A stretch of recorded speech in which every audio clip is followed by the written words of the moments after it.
Semakin banyak pesohor, artis, penyanyi, dan influencer yang masuk ke dunia politik, termasuk di dalam Pilkada 2024 nanti. Apakah popularitas menjadi satu-satunya faktor untuk memenangkan Pilkada? Mari kita bahas bersama.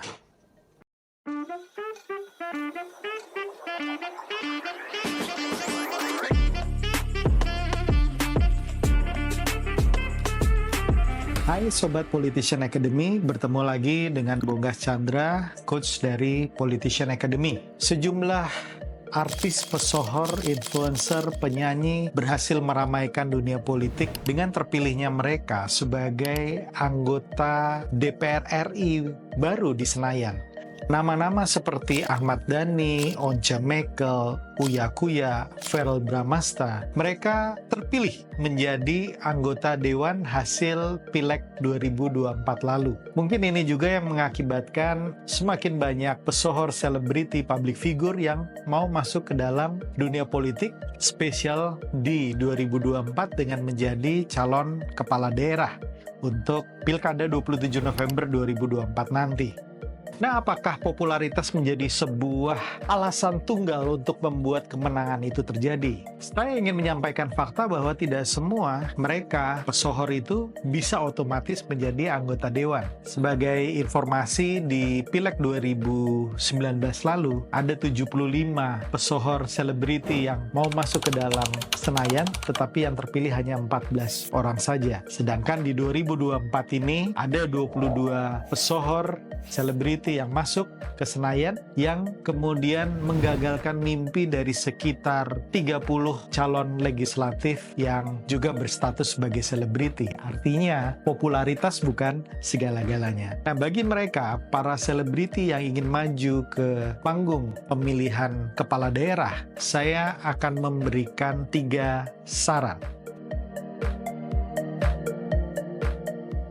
Yang pertama, tentu saja Anda harus merubah bagaimana popularitas ini Anda transfer menjadi elektabilitas. Dan untuk mentransfer dari popularitas menjadi elektabilitas itu bukan kerja mudah juga. Anda harus bisa menemukan permasalahan di masyarakat. Anda harus mempunyai gagasan. Anda harus mempunyai modal intelektual untuk melihat permasalahan di masyarakat dan bagaimana kemudian Anda bisa mencari solusi. Di mana kemudian Anda bungkus di dalam visi, misi, dan program untuk Anda maju. Mungkin di Pileg ada juga visi, misi, program tetapi itu tidak terlalu dilihat. Nah, kalau maju di dalam pemilihan kepala daerah, visi, misi, dan program sebagai faktor pembeda atau diferensiasi antara satu kandidat atau satu paslon dengan paslon lainnya menjadi sangat penting. Karena yang bertarung tentu saja lebih sedikit dibandingkan dengan Pileg yang baru lalu.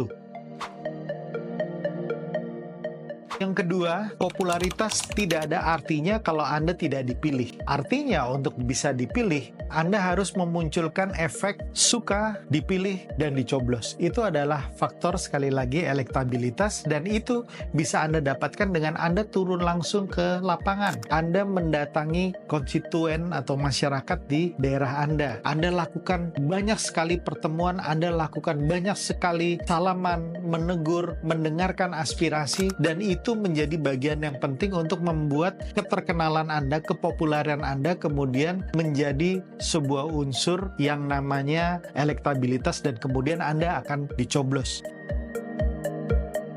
Faktor ketiga yang tidak kalah pentingnya adalah Anda harus menguasai 3 pilar pemenangan. Yang pertama adalah dana dan logistik yang cukup. Jadi populer saja tidak cukup kalau Anda tidak mempunyai dana dan logistik yang cukup. Sebagai political cost pemenangan Anda diyakinkan bisa kalah. Yang kedua, tim ses. Bagaimana tim ses bisa loyal dan solid mendukung Anda? Anda bisa menemukan orang-orang yang tepat, Anda tempatkan sebagai bagian dari tim ses Anda, melakukan tugas-tugas yang benar dan kemudian melakukan arahan dan strategi Anda, itu yang akan mempengaruhi kemenangan Anda. Dan faktor terakhir adalah strategi yang tepat. Mungkin Anda nggak perlu banyak hal dalam konteks penggalangan suara, karena popularitas Anda sudah tinggi, tetapi Anda harus tahu teknik bagaimana mengamankan suara. Percuma punya banyak orang yang suka dan kenal dengan Anda, kalau Anda tidak tahu bagaimana menggiring mereka untuk sampai ke TPS dan mencoblos Anda, kemudian menjaga hasil dari suara Anda ini hingga juga diketok oleh KPU. Nah, ini adalah bagian dari strategi pengamanan suara yang Anda juga perlu untuk kawal hingga selesai.